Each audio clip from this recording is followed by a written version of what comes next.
gira sola, da media vuelta, danza kuduro, no te canses ahora, que tú solo empiezas, mueve la cabeza, danza kuduro, la mano arriba, la mano arriba, la mano arriba, la mano arriba, no te canses ahora, que tú solo empiezas, mueve la cabeza, danza kuduro.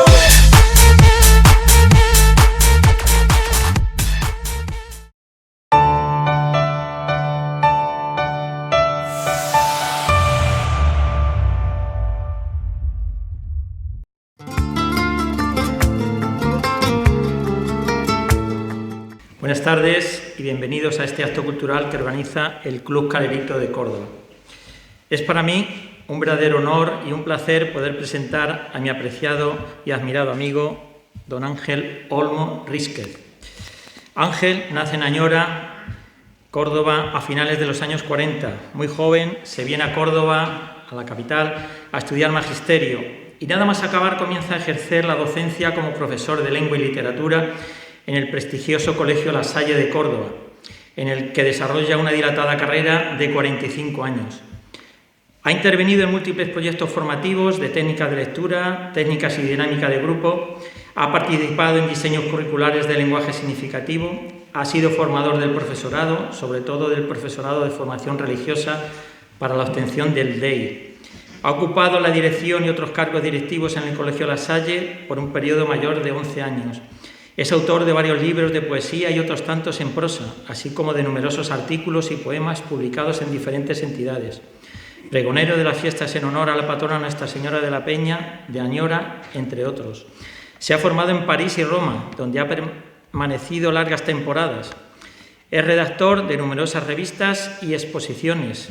Es el autor del glosario capitular sobre el Quijote en la tertulia Lectores del Quijote de Córdoba, coincidiendo con su 15º aniversario, de la cual es miembro activo. Don Ángel Olmo es una persona perfeccionista, muy exigente y riguroso a la hora de llevar a cabo cualquier proyecto que emprenda. Polifacético, trabajador incansable, es capaz de simultanear múltiples proyectos al mismo tiempo, apenas tiene tiempo libre, de ahí que podamos decir que Ángel no envejece, tanto por su lucidez como por la intensidad que emplea en todo lo que aborda. Es tal su ocupación diaria que no tiene tiempo de envejecer.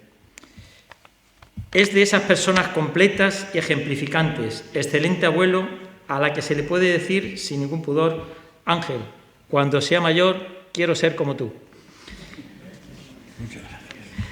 Miembro altamente activo del Club Calerito desde hace 2 años, en los cuales y desde el primer momento está desarrollando una brillante labor, muy intensa y participativa, ya que ha dado un impulso cualitativo y cuantitativo al mismo, implicándose en la organización de múltiples actividades, publicaciones destacando la de una memoria extensa y completa por la conmemoración del 75 aniversario de la fundación del club, el más antiguo de Córdoba.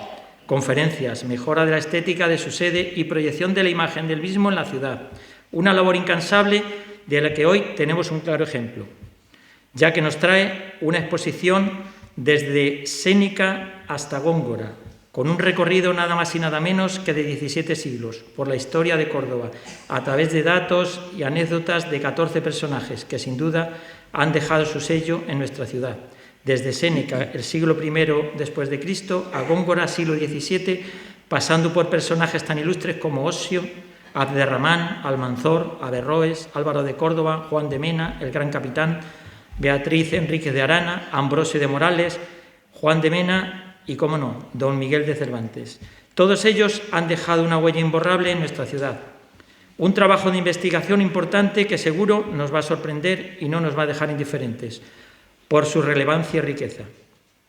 Y ya sin más dilación, doy paso a don Ángel Olmo y sus personajes, con los que estoy seguro vamos a pasar una agradable velada.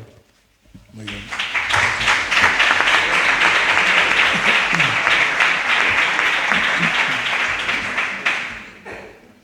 Buenas noches. Alguna hipérbole por ahí añadida, pero se puede aceptar.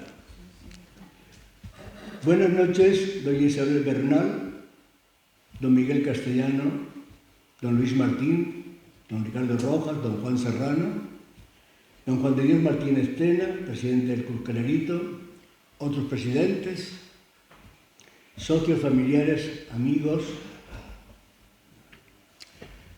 Esta noche quiero que sea una noche a tener en cuenta durante algún tiempo. En marzo de 2023 pronuncié una conferencia sobre los Séneca en el Club Calerito y algunos socios creyeron que había calado hondo y me instaron a que se hiciera una ponencia desde Séneca a Góngora. Muchos personajes muy cualificados y yo, como esos retos los suelo coger con gusto, lo cogí y aquí estamos. Esa es la motivación de esta noche. La herencia y testimonio que nos dejó Roma a través de nuestros Séneca y emperadores españoles, 3 de los buenos emperadores eran hispanos, 2 de Santiponce, Trajano y Adriano, y 1 segoviano, Teodosio.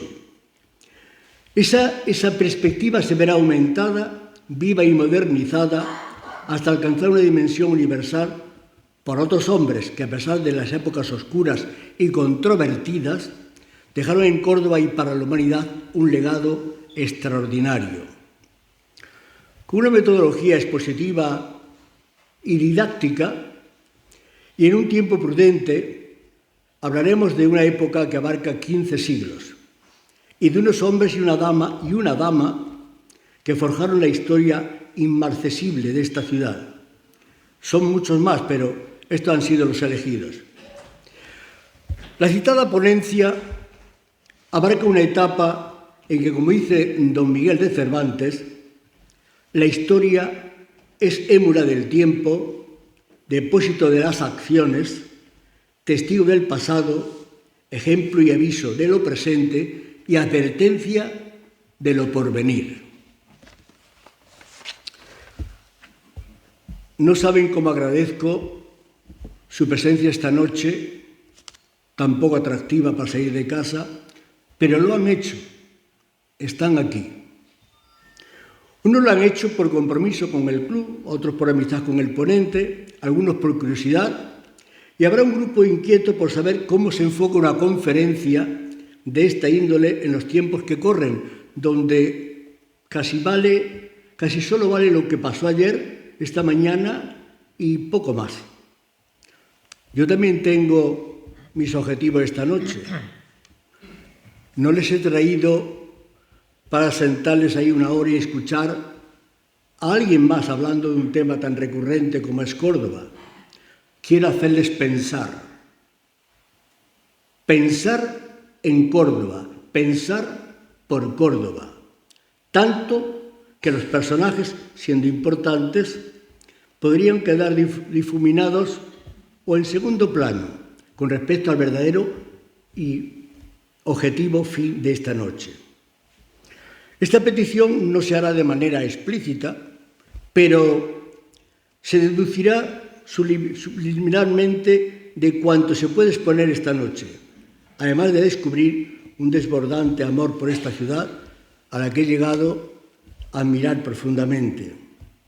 Su cielo, sus calles, su orografía, su río, su sol, sus casas.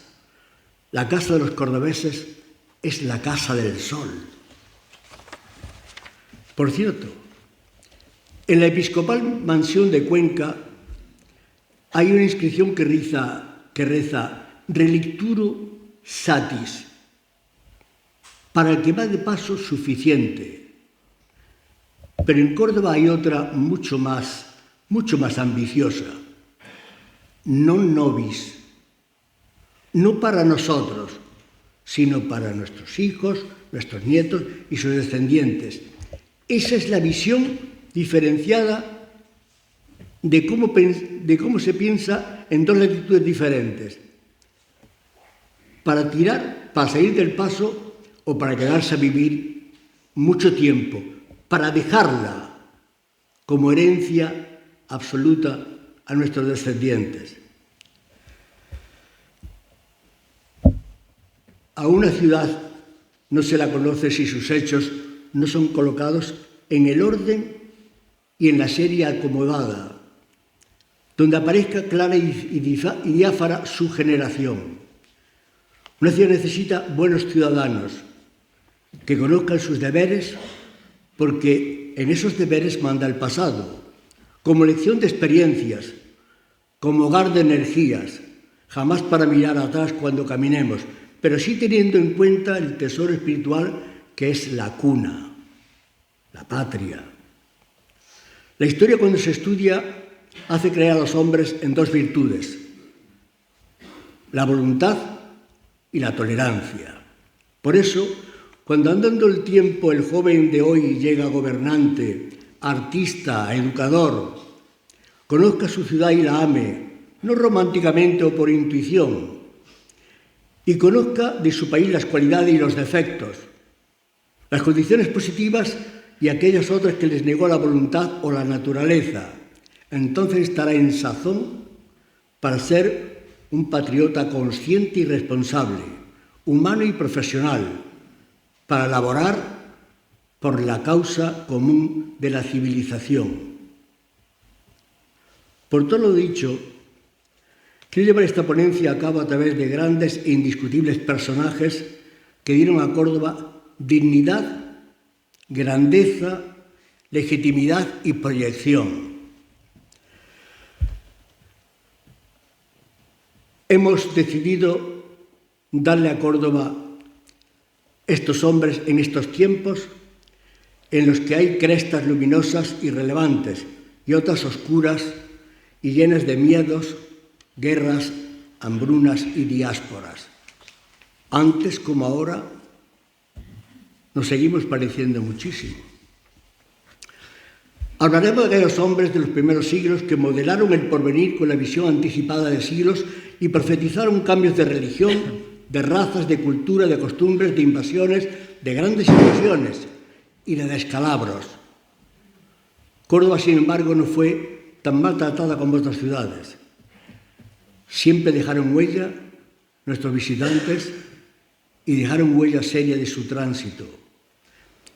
El profesor Antonio Jaén manifiesta en un epígrafe que Córdoba es una ciudad geográfica, creación del imperativo tierra, no una concepción artificial. ¡Qué maravilla!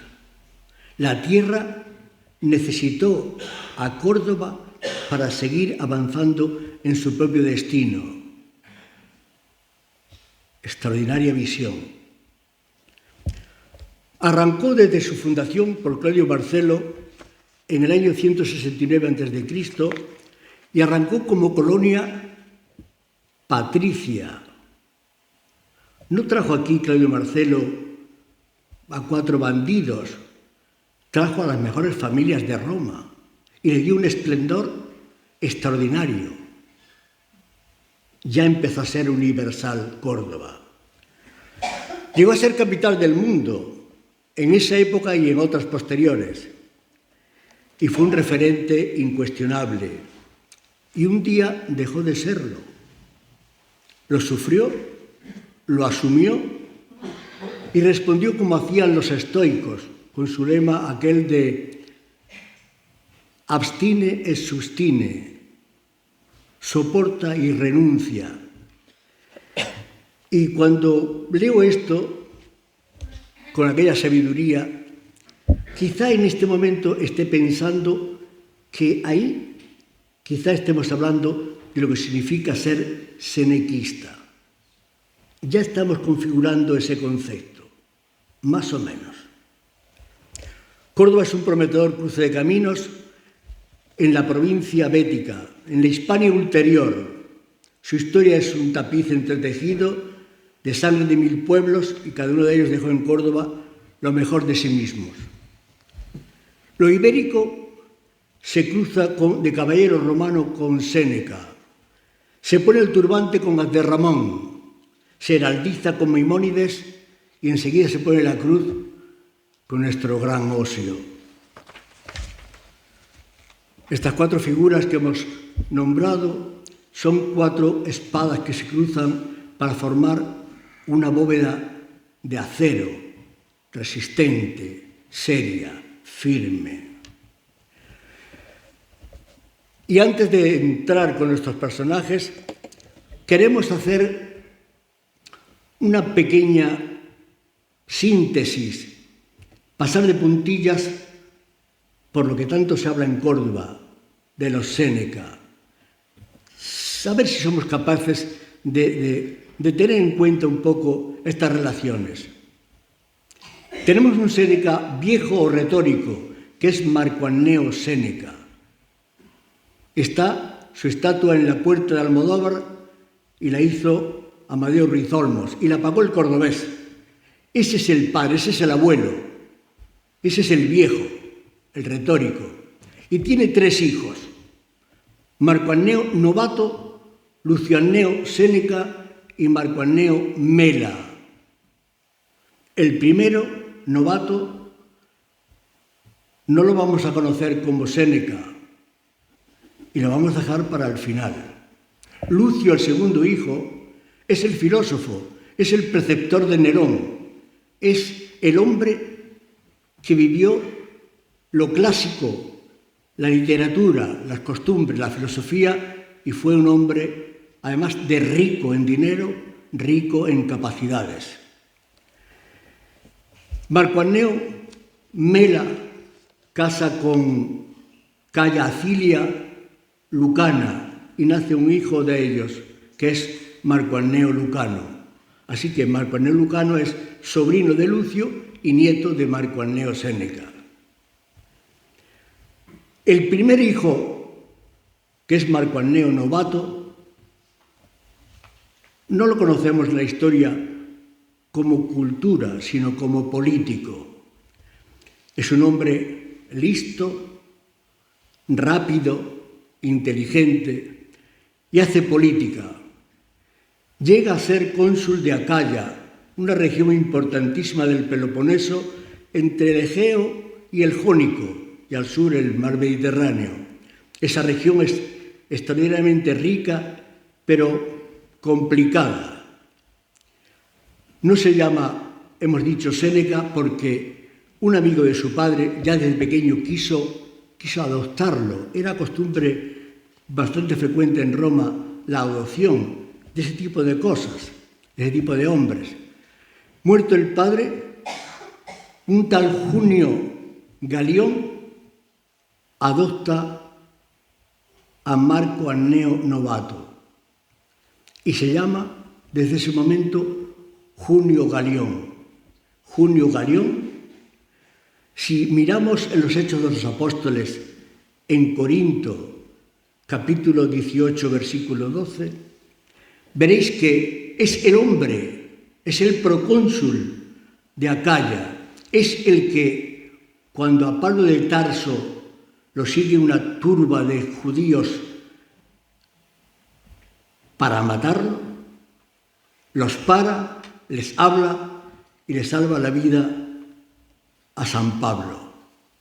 Es el único cordobés que aparece en la Biblia. Qué lástima que no sea como Séneca, sino como Galión. Ese es nuestro cordobés Séneca. Salva a Pablo de una muerte segura. Tanto que el jefe de la sinagoga, Sóstenes, que estaba cerca, lo matan a golpes. Esa es un poco la vida de los Séneca. Y quiero añadir algo más. El primero, el abuelo, se casa con Elvia Albina, preciosa mujer de Alba Luganova, de Arjona, extraordinaria mujer. Nuestro Lucio se casa con Pompeya Paulina, lo acompaña hasta la muerte. Así, hasta la muerte, ella también. Nuestro Lucano se casa con Pola Argentaria, una mujer listísima, una poetisa extraordinaria, tanto que cuando muere Lucano con 26 años por orden de Nerón, Nerón también vivió poco, vivió 31.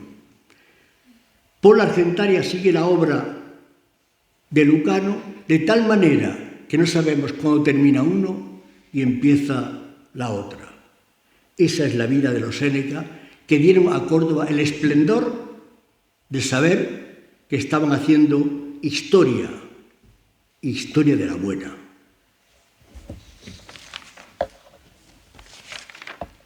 Nuestro primer personaje esta noche, ya muy en serio, es Osio. Osio nace en Córdoba en el año 256 después de Cristo y se encuentra con que con 40 años es obispo de esta ciudad, de Córdoba. Pero sus capacidades le llevan a unas fronteras más lejanas, a unos horizontes mucho más ambiciosos. Roma.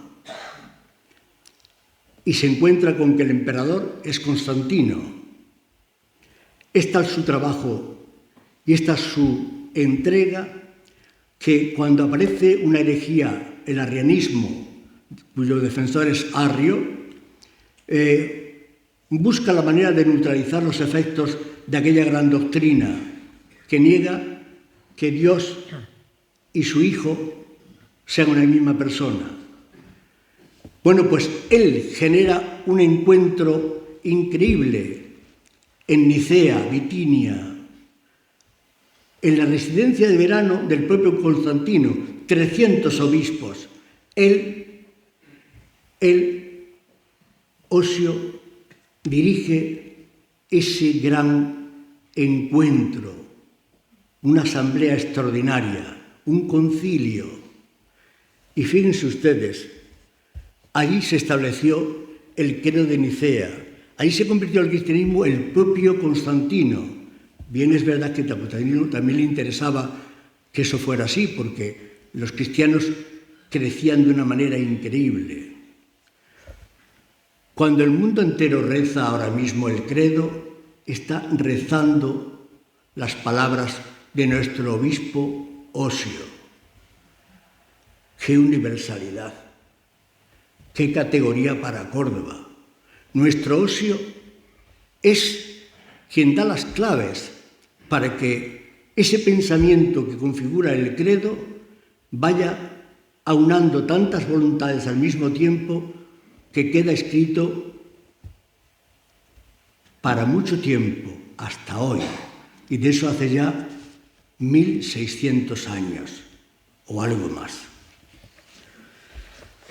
En Capuchino, en la plaza de Capuchinos, vemos su estatua, una estatua preciosa en blanco y un pedestal en el que hay cuatro motivos en bronce. Es la obra de Lorenzo Cuyó Valera, un gran artista que supo retratar perfectamente la cara, el gesto y la voluntad de Osio.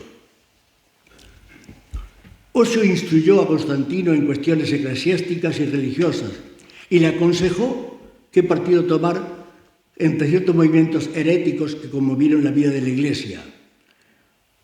Su doctrina se extiende por Hispania, Italia, Galia.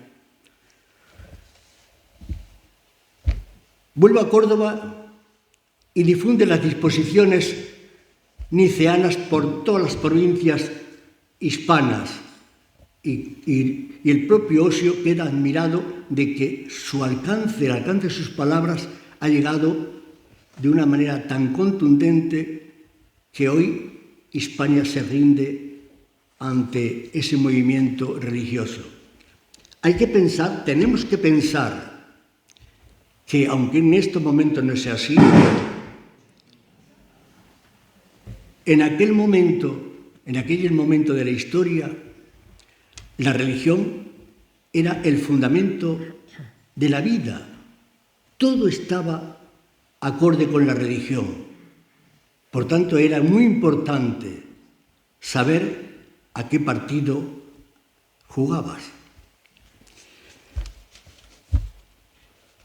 En la Iglesia de Occidente quedó marcado por su flaqueza final, siendo olvidado de las fuentes litúrgicas, porque tuvo que, de alguna manera, influido por enemigos poderosos, renunciar a lo que había dicho. Tenía 100 años cuando fue desterrado. Fue reconocido más tarde por el Papa Liberio, por San Atanasio, y finalmente retractado ya por aquella forzosa imposición, se hizo a la mar, dijo que aquello no tenía sentido, que él seguía pensando como en Nicea, y esa fue su muerte, con 100 y pico años, pero entero y en sus 13.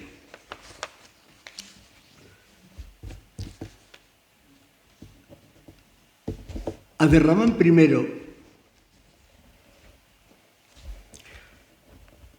es un hombre que pertenece a una familia muy importante en la zona de Asia, una familia que es enemiga de otra, a muerte, omeyas y abasidas. Abderramán es omeya. Los abasidas ya han matado a más de 180 personas de su familia. Ha sido una masacre espantosa y él tiene que huir. Tiene que huir donde nadie le conozca y donde empezar de nuevo.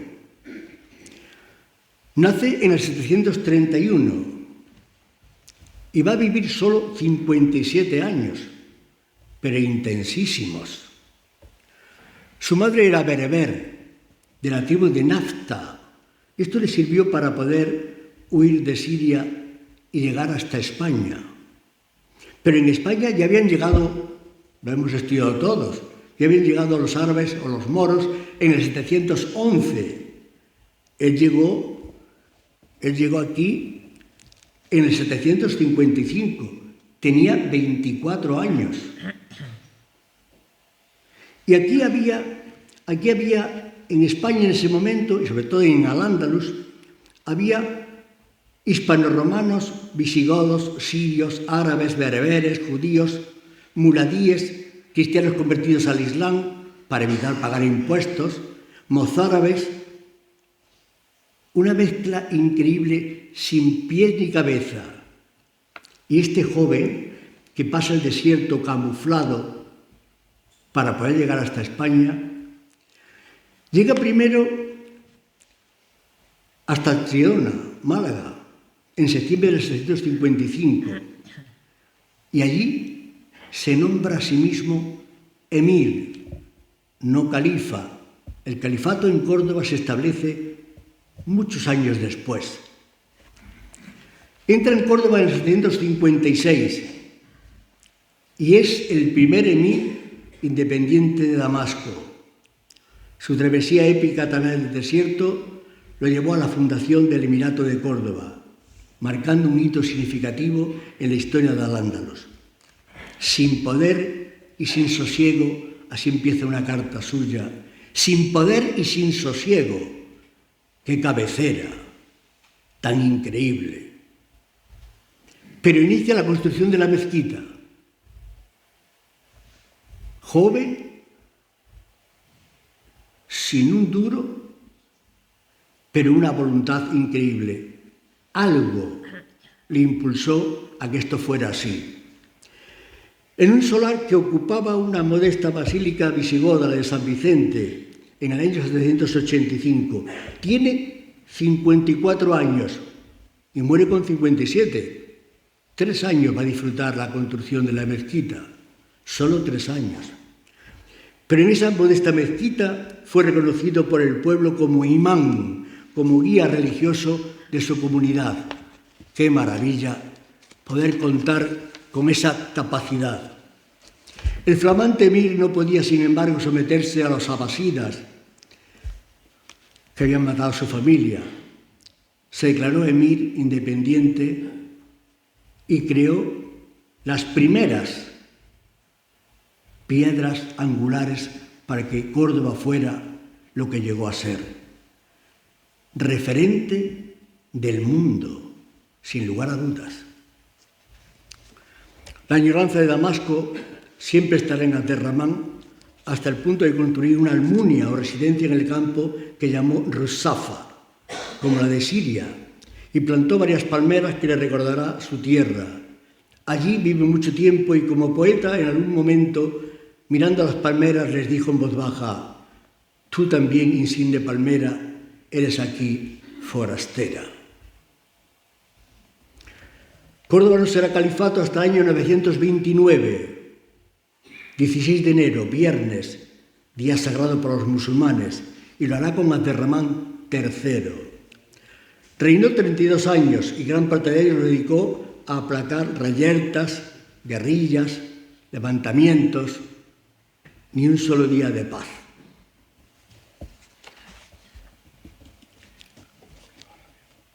Almanzor,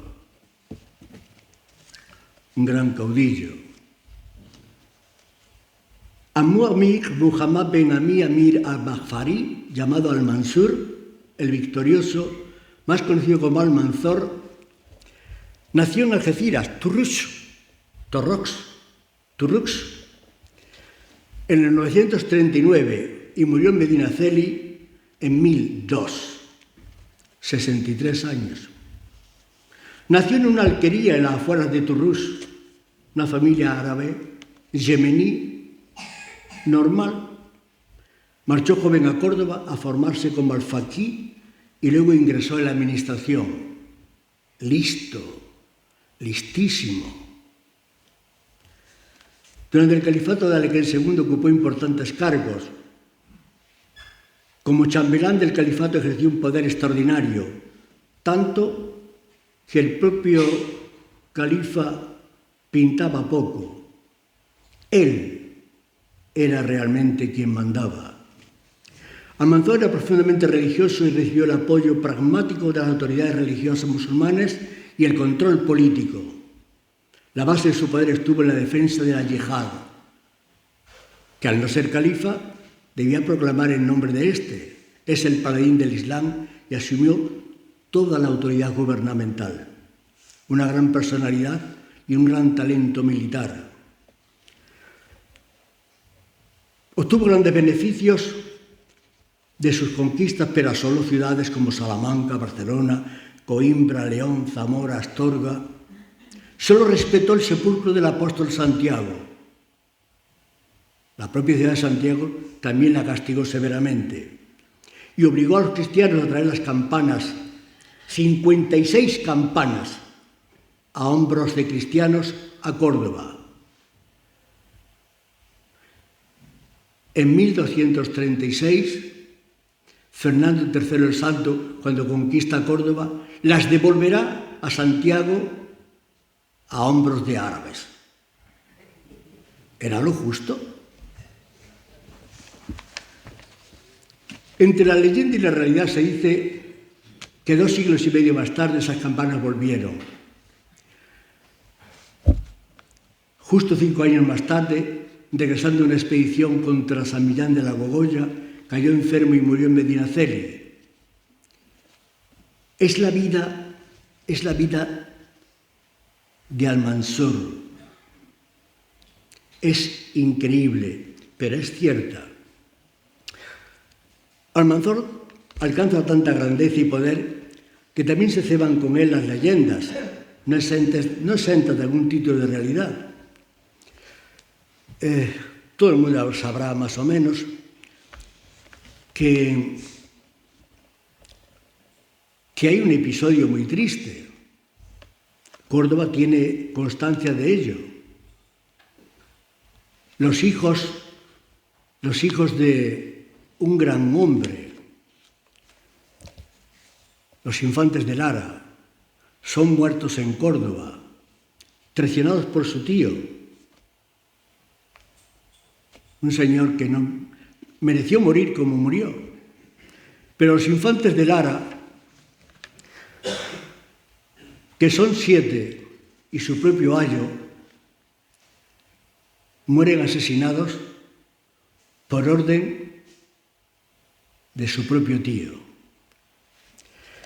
Almanzor siente una gran pena, pero como padre quiere ver las cabezas de sus 7 hijos. Y la de su ayo, Nuño Salido. Pasa el tiempo triste, queda casi ciego del dolor y es prisionero de Almanzor. Conoce a Fátima o Arlajá, hermana de Almanzor, y tiene con ella un hijo, Mudarra. El bastardo Mudarra crecerá y buscará a su verdadero padre en Burgos, que ya ciego, y vengará la muerte de sus hermanos, matando a Ruy Velázquez y a doña Alhambra, los dos asesinos de sus hermanos. Diego, Martín, Suero, Ferrán, Ruy, Gustioz y Gonzalo, el más pequeño, son los hijos muertos de una manera vil y vengativa, pero pasan a la historia como realidades intangibles. Son parte de la historia de Castilla y en este caso también de Andalucía y de Córdoba.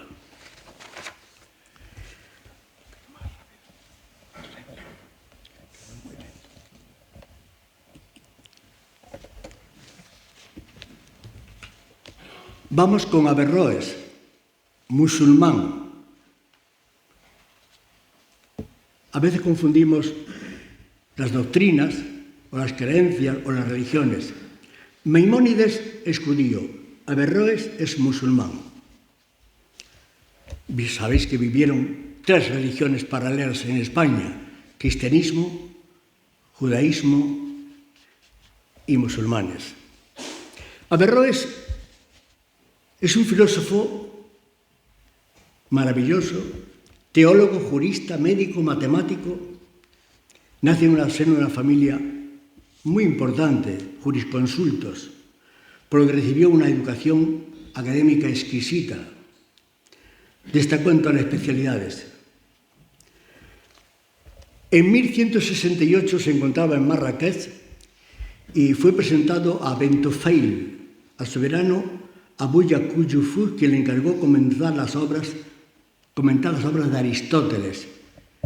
Es un trabajo impresionante, pero es tan importante lo que hace que el propio monarca le nombró cadí en Sevilla y algún tiempo más tarde marchó a Córdoba, donde desempeñó el mismo cargo. Acusado de heterodoxia, desacuerdo con la doctrina religiosa reinante, es desterrado a Lucena y una vez acabado su castigo, allí está un par de años, marcha a Marrakech y ahí permanece hasta su muerte. Nunca eliminó las dudas que tenía sobre las autoridades, a las que consideró poco estrictas en el conocimiento de la verdad. Era crítico, era incómodo, eso fue su propio hándicap. Los que mandaban no lo soportaban. La obra de Averroes es de gran extensión y constituye una interpretación completa del pensamiento aristotélico, que entonces era la referencia absoluta. La base del pensamiento averroísta se centra en el intento de conciliar la teología musulmana con el pensamiento aristotélico. Es muy profundo. Estos comentarios fueron pronto traducidos al hebreo y al latín y ejercieron una decisiva influencia en la escolástica medieval. Pone las piezas fundamentales para el estudio de lo que van a ser las grandes culturas del período medieval.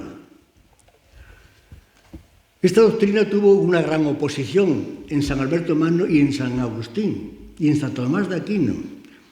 La variabilidad de esta doctrina es que más tarde tuvo su centro en Italia y concretamente en la escuela de Padua, con Nifo, Cremonini y gentes de alta altura. Al final de la calle Queriguán, en la Plaza de la Luna, tiene una estructura magnífica de Pablo Giusti que data del año 1967.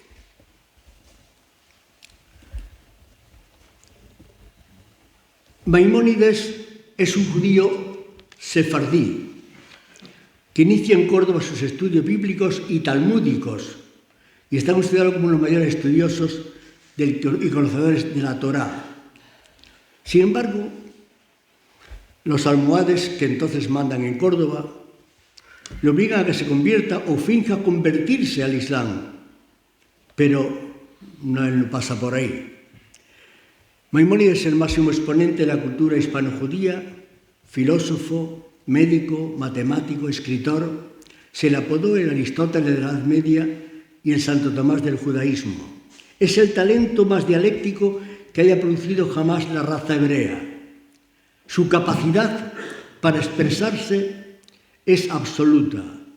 Respetado, querido, admirado y envidiado, como no, da a Córdoba una talla que los príncipes y los reyes visitan Córdoba para oír a sus jurisconsultos, a sus hombres de ciencia, a sus hombres de letras. Córdoba es el centro, es la capital del mundo. Ejerció una gran influencia sobre Alberto Magno y sobre Santo Tomás de Aquino. Es perseguido por la intolerancia almohade y tiene que vivir sucesivamente en Almería, Fez, Alejandría, Palestina y Fustat, el Cairo, donde muere. Se le recuerda siempre por su escuela talmúdica tan importante. En Tiberíades, la plaza de Tiberíades, Amadeo Ruiz Olmos, en el 64, le dedica una estatua preciosa. Está enterrado en Tiberíades, Israel, y su tumba es un centro de peregrinación permanente. Para los judíos es un referente absoluto. Y llegamos a Álvaro de Córdoba, que no es de Córdoba, es de Zamora. Nació en Zamora y murió en Córdoba, pero se enamoró de Córdoba de tal manera que para él fue su referente, su vida y su estímulo permanentemente. Es ardiente predicador y elocuente teólogo. El Papa Martín V lo hizo superior de los conventos reformados de España de la Orden de Predicadores y fue el que inició la gran reforma iniciada por Raimundo de Capua. Es considerado como un ejemplo de vida cristiana, especialmente por su compromiso con la pobreza evangélica y al servicio de los demás. Se le conoce en los bularios como Fray Álvaro Zamorensis y en Córdoba como San Álvaro. Su sepulcro se encuentra en el convento de Santo Domingo de Escalasegui, situado a 2 leguas de la ciudad.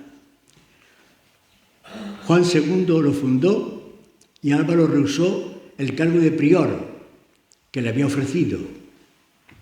Fue confesor de la reina Catalina de Lancaster, esposa del rey Enrique de Castilla y ayo del infante Don Juan.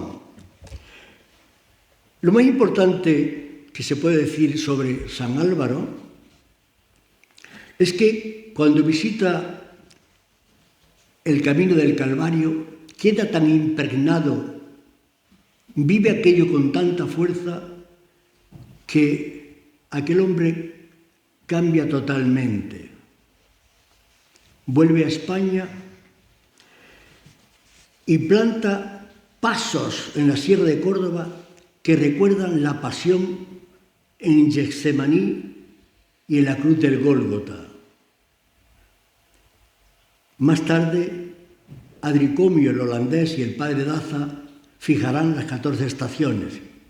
Pero la Vía Dolorosa, que fue imitada por otros conventos, dando origen a la devoción del Vía Crucis, es una obra de nuestro Álvaro de Córdoba.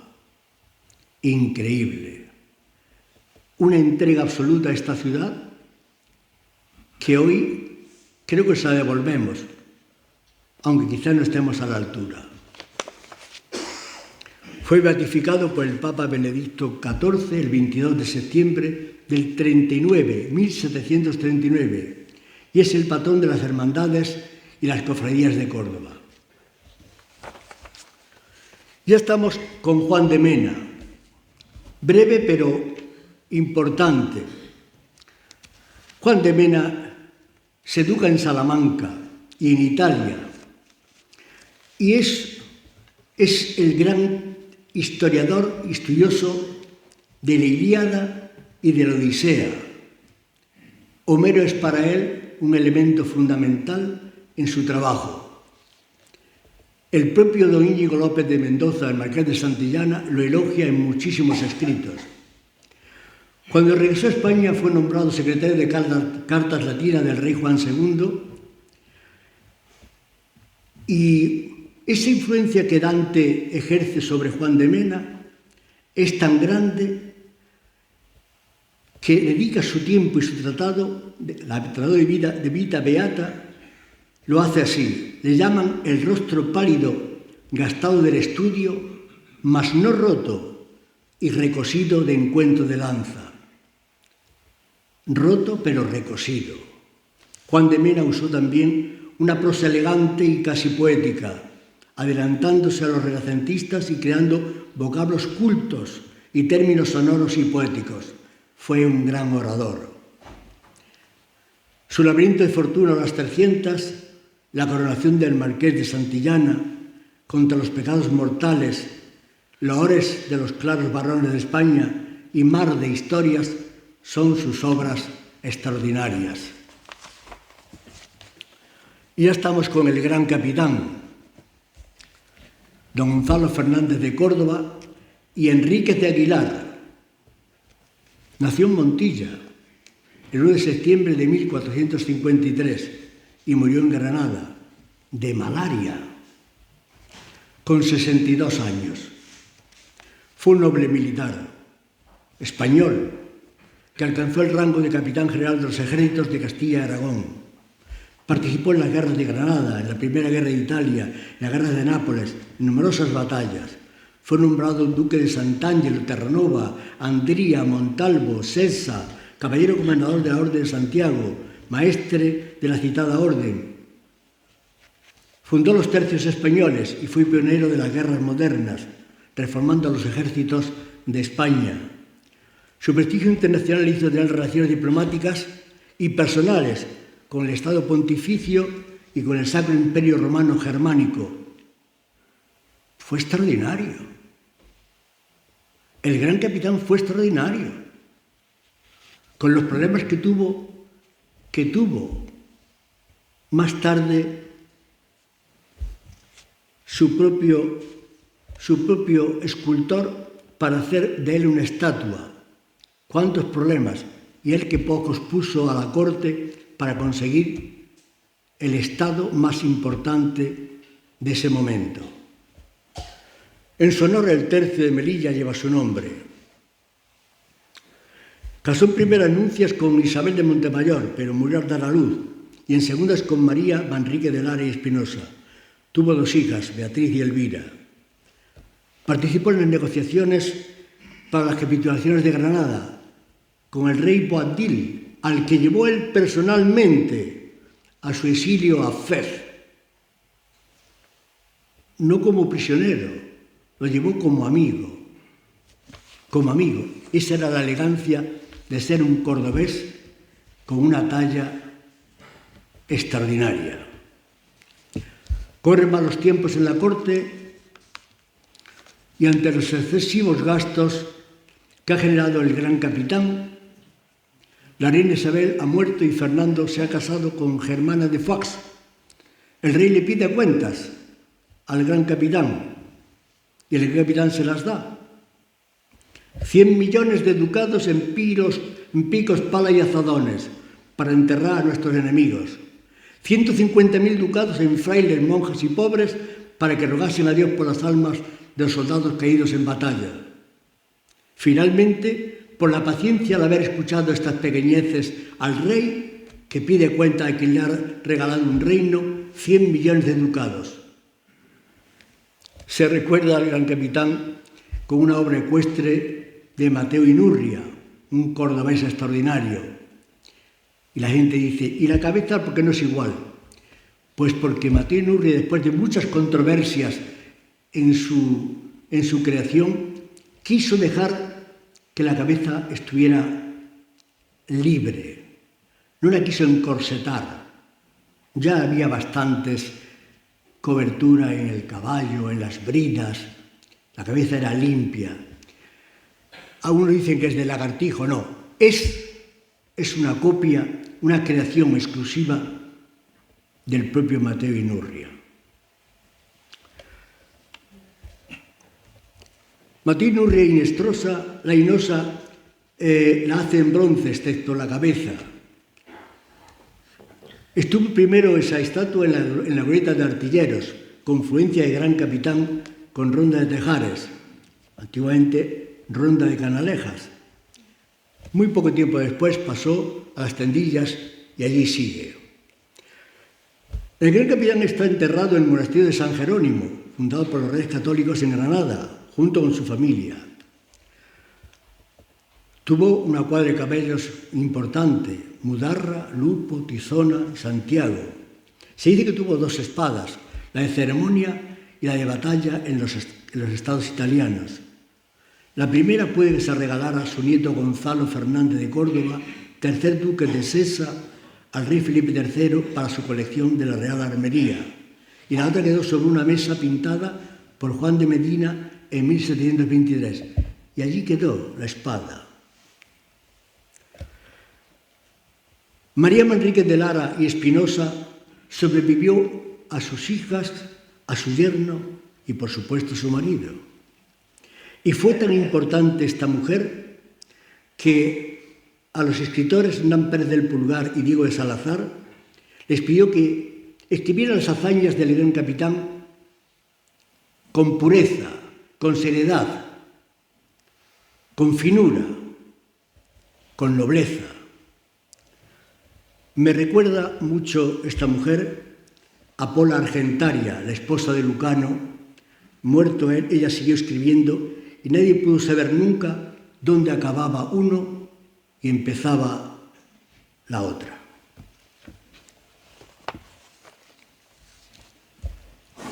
Beatriz Enríquez de Arana. Ya estamos en el siglo XV. Es una joven cordobesa nacida en Santa María de Trasierra en 1465, siglo XV. Muere joven, con 56 años. Era hija de Pedro de Torquemada y de Ana Núñez de Aranda, modestos labradores y dueños de algunas huertas. Sus padres murieron pronto y quedó a cargo, tutelada por su abuela Leonor y su tía mayor Enrique de Arana. Bueno, una cosa normal, incluso sabía leer y escribir, nada frecuente en mujeres de aquellos tiempos. Fue la amante de Cristóbal Colón. Esa fue su importancia y ese fue su trabajo. Supo sufrir y aguantar las idas y venidas del almirante. Tuvo con Colón un hijo, Fernando Colón.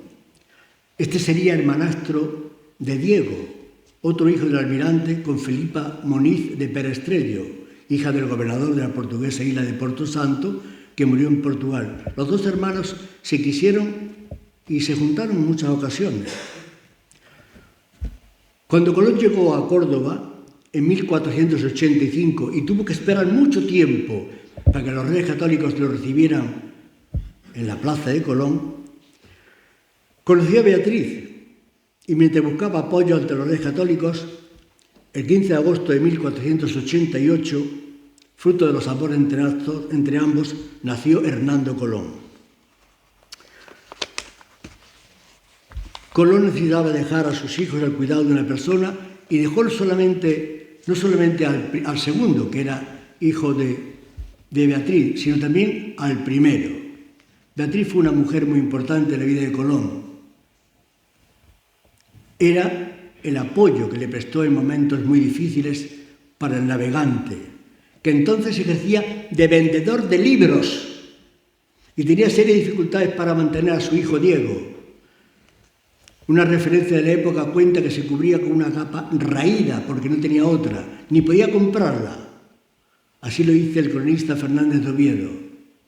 Cuando volvió de su primer viaje, ya venía rico, famoso y reconocido, y no quiso saber nada de su querida amiga. El descubridor prestó poca atención a Beatriz, se llevó a sus 2 hijos y jamás volvió.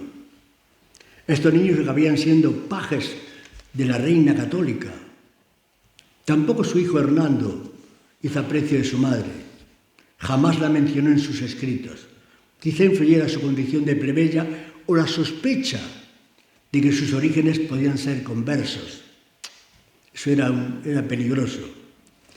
Rafael Romero de Torres, en un cuadro pintado en 1792, nos dejó una elocuente imagen en la que Colón parece huir de Beatriz, a la que encuentra a la salida de la mezquita. La mira y huye porque no quiere saber nada de ella, cree que le va a pedir cuentas. Cristóbal Colón no dejó de reconocer su falta y le asignó por su testamento una pensión de 10.000 maravedíes, encargando que se les pagaran, porque esto era en descargo de su conciencia. Le dolía aquello. Para montar la exposición colombina iba de Málaga a Madrid. En el verano de 1892, una comisión de personajes, según cuenta Rafael Ramírez de Arellano, que se detuvieron en Córdoba unos días y supieron que el ayuntamiento había decidido dedicar una calle a Beatriz. Y hablaron tan mal de Beatriz que el propio ayuntamiento decidió no ponerle la calle. Se quedó sin calle. Más tarde, años después, no hace tantos,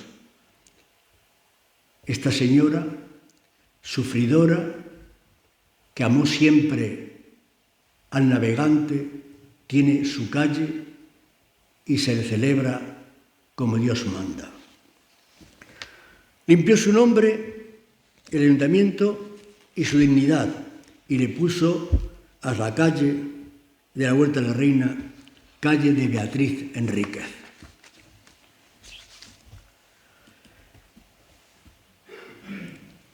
Ambrosio de Morales es un hombre sabio de Córdoba. Es un fraile jerónimo cordobés que destacó como humanista, historiador y arqueólogo. Fue catedrático en la Universidad de Alcalá y cronista del reino por mandato de Felipe II. Educado en la Universidad de Salamanca y formado en París y Roma, es una de las mentes más preclaras del siglo XVI. Ingresa en la Orden de San Jerónimo y un año más tarde se ordena sacerdote. En Valparaíso tomó el nombre de Ambrosio de Santa Paula. Es profesor de don Juan de Austria, de Juan de Zúñiga y de Diego de Guevara. Felipe II lo nombró cronista del reino y comenzó una extraordinaria labor de biblioteca en San Lorenzo del Escorial. Él puso las reglas de ordenación de cuantos volúmenes venidos del mundo entero se abrigaban en el monasterio del Escorial. Una obra extraordinaria. Ese es nuestro Ambrosio de Morales. Escribe la Crónica General de España, discursos sobre la lengua castellana y el viaje santo, y muchísimas obras más. Y es, sin lugar a duda, la honra y la autoridad de España.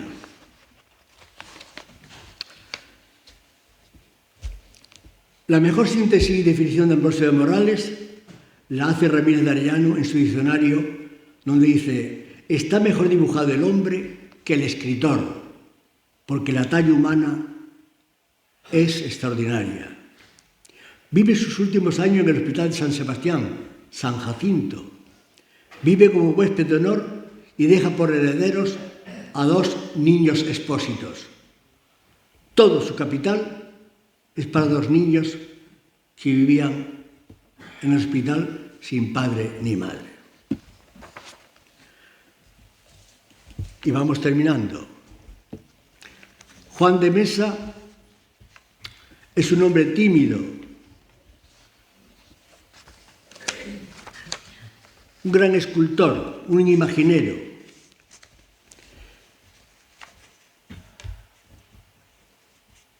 Del barroco, discípulo de Martínez Montañés. Escribe sobre lo que hace, pero lo hace siempre de un modo muy tímido. Es un hombre que no gusta de la fama ni gusta de la nombradía.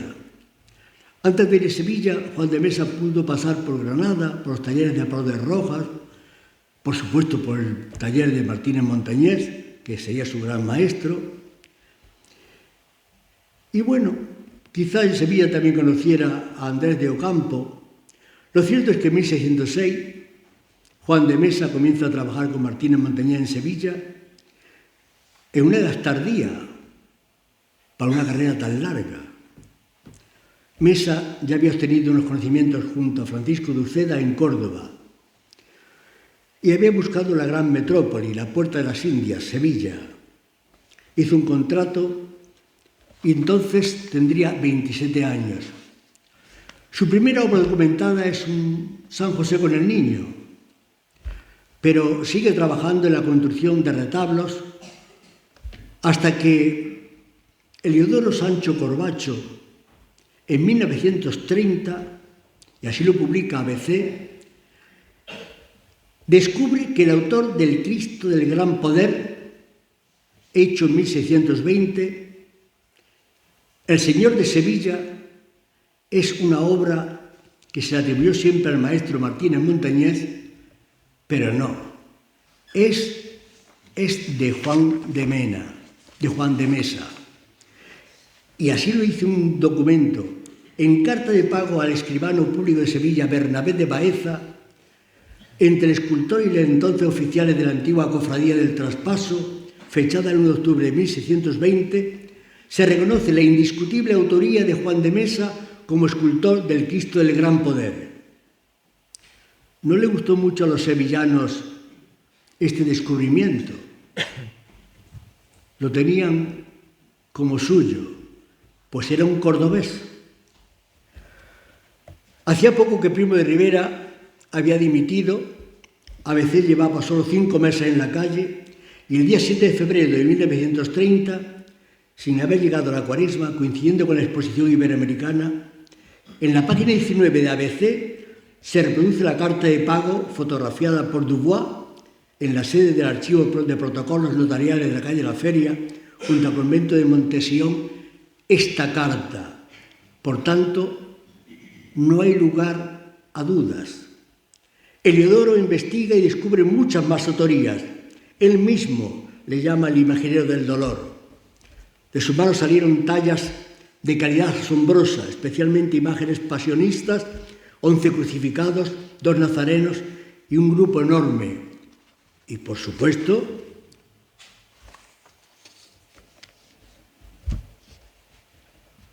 nuestras angustias de Córdoba.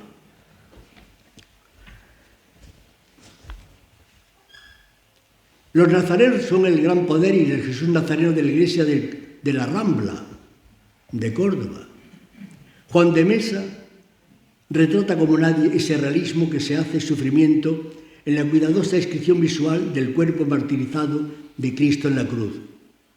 Del Cristo del amor se ha dicho que no es imagen pensada tan solo para el templo. Espera la llegada de los fieles para confortarles, pero quiere buscar en la calle a todos los hombres y mujeres que saben mirarle a los ojos. Este es nuestro Juan de Mesa.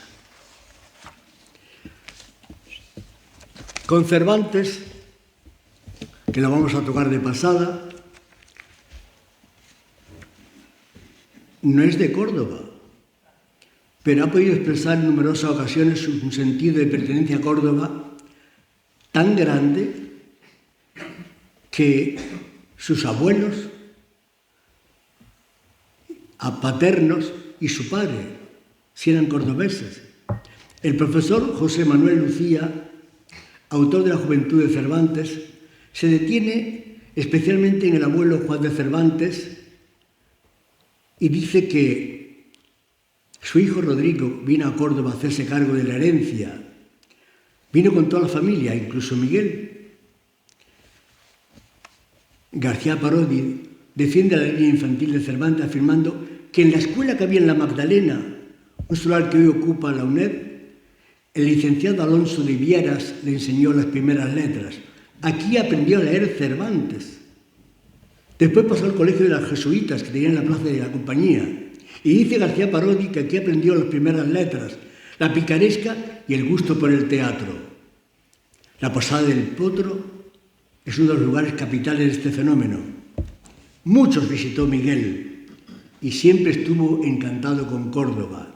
De hecho, nunca estuvo muy lejos de ella. Cuando Miguel Cervantes es un novelista, poeta, dramaturgo y soldado, viene por Córdoba siempre que puede. Está lleno de apoyos. Vive muchas vidas. Tuvo el apoyo de don Juan de Austria, hermano de Felipe II, y fue discípulo de Mateo Vázquez, secretario del rey. Hassan Bajá lo compró y después de marchar para Constantinopla fue liberado. Y vuelve a España. Y más tarde fue nombrado comisario para abastecer la Armada Invencible, recaudador de impuestos al cabalero, excomulgado por tomar cereales del Cabildo de Sevilla y encarcelado en 1597, en 1602, por actuaciones dudosas en la contabilidad, en Castro del Río, en Sevilla y en Valladolid. Casa con Catalina de Palacios Salazar y Bozmediano, pero antes había tenido una hija a la que quiere muchísimo. El cronista José María Rey Díaz diría en más de una ocasión que Miguel de Cervantes fue un cordobés que nació por casualidad en Alcalá. Su tatarabuelo Pedro, su bisabuelo Rodrigo, su abuelo Juan y Leonor de Torreblanca son cordobeses. José de la Torre y del Cerro, en un discurso en la Academia, afirmó que Córdoba tuvo la gloria de haber sido patria inmaterial de sus ascendientes y espiritual de Miguel de Cervantes. Don Miguel pasa a la historia por su ingenioso Don Quijote de la Mancha, pero también pasa a la historia porque lo que más le gusta y disfruta de Cervantes sobre cualquier otra cosa es la libertad. Siempre la libertad. Y tocamos un poquitín Córdoba, en Córdoba a Góngora, para decir que este sacerdote era tan humano, era tan llano, tan cercano al pueblo, que él mismo merece tener un tratamiento especial, porque escribe para muchos y escribe para pocos. Es un gran letrado, es un hombre singular, es un hombre lleno de energía, que le gusta visitar lugares prohibidos para un sacerdote. Le llaman la atención varias veces sus superiores, pero él sigue teniendo unos gastos y unas necesidades, pero al mismo tiempo cumple. Esos gastos los dice Góngora así: Señor, pues sois mi remedio y sabéis que me he comido medio mes que aún no he vivido, enviadme el otro medio. Trazas no tengo ni medio para vivir, sino holgado, a lo menos sin cuidado, pues en faltándome el mes, cada falta cuido que es opilación o preñado. En la poesía lírica cultivó todos los géneros, tanto populares como eruditos. Es una pluma extraordinaria, es prolífico. Traten otros del gobierno, coman dorada vajilla, cuando cubran las montañas, pues amor es tan cruel que de Píramo y su amada hacen tálamo una espada, donde se juntan ella y él. Sea mi tisbo un pastel y la espada sea mi diente, y ríase la gente. Buenas noches, muchas gracias.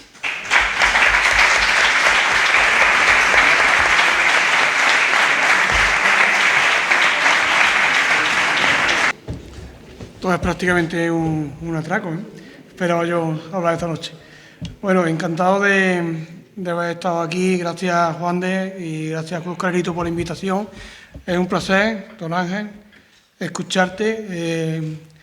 La próxima conferencia recortas personajes porque tu sapiencia da para mucho y se nos queda corto, después del rato que llevamos aquí, se nos queda corto escucharte. Enhorabuena al Club Calerito, a Juan de Dios, a su presidente y a su junta por esta labor cultural que estáis haciendo. Ya lo dije hace un tiempo que es una bendición que un club taurino también se salga de lo taurino y entre en lo cultural que tanto nos gusta a nosotros. Así que muchas gracias y enhorabuena.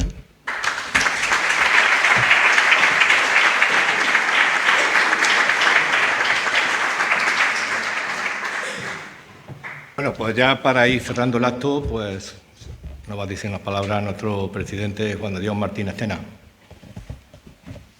Hola, buenas noches. Voy a ser muy cortito, breve. Bueno, a todos por vuestra asistencia. Quiero aquí reconocer públicamente y agradecer a José Luis Cuevas, a Rafa Butelo, a Rafa Jimeno, por las coberturas que nos hacen todos de los actos que realizamos. Hoy, bueno, pues saliéndonos de cuando nos planteamos en el 2016 esta historia del club, evidentemente no podemos renunciar a nuestros orígenes, que son taurinos. Ayer,